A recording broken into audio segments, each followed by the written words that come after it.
आज हम देखेंगे ब्लड के फंक्शंस। ब्लड क्या क्या करता है। सबसे पहले तो ये न्यूट्रिशन में हेल्प करता है। न्यूट्रिशन में कैसे हेल्प करेगा?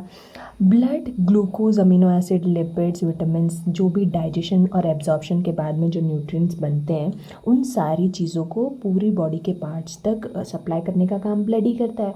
और ये ग्रोथ और एनर्जी के प्रोडक्शन के लिए बहुत ज़रूरी है।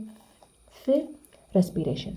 रेस्पिरेशन में ऑब्वियसली ब्लड के थ्रू ही ऑक्सीजन सारे मतलब लंग्स से टिश्यूज़ तक ट्रांसपोर्ट होता है, और वैसे ही कार्बन डाइऑक्साइड टिश्यूज़ से लंग्स तक लेके आता है ब्लड।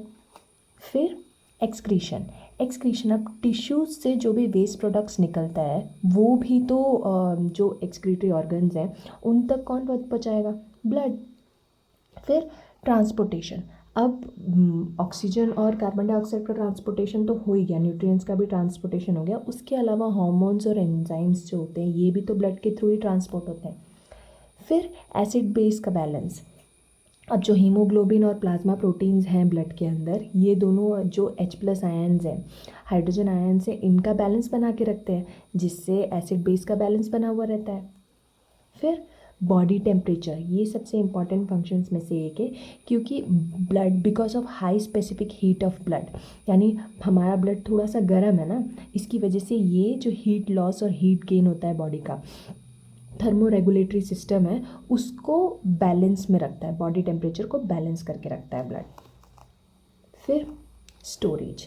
अब blood serves as a readymade source for protein, glucose, potassium, sodium, potassium etcetera.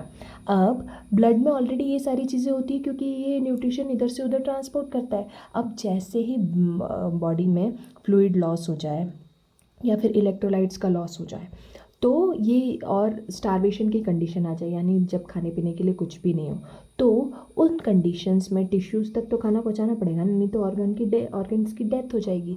तो उस टाइम पे ब्लड एक रेडीमेड सोर्स की तरह काम करता है, कि ब्लड में से ही वो सारे न्यूट्रिएंट्स ले लिए जाते हैं और फिर टिश्यूज़ तक पहुंचा दिए जाते हैं। फिर अब सबसे इम्पॉर्टेंट फंक्शंस में से ये भी आ जाता है डिफेंस मैकेनिज्म। बॉडी जैसे दूसरे माइक्रो ऑर्गेनिज्म से फाइट करती है, उसमें भी तो ब्लड सबसे ज़्यादा काम करता है। और ब्लड में सबसे ज़्यादा ब्लड का कौन सा पार्ट सबसे ज़्यादा काम करेगा?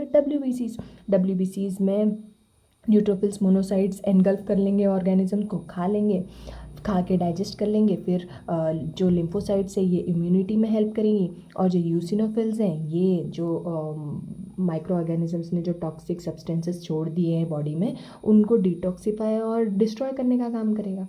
Okay, thanks for watching.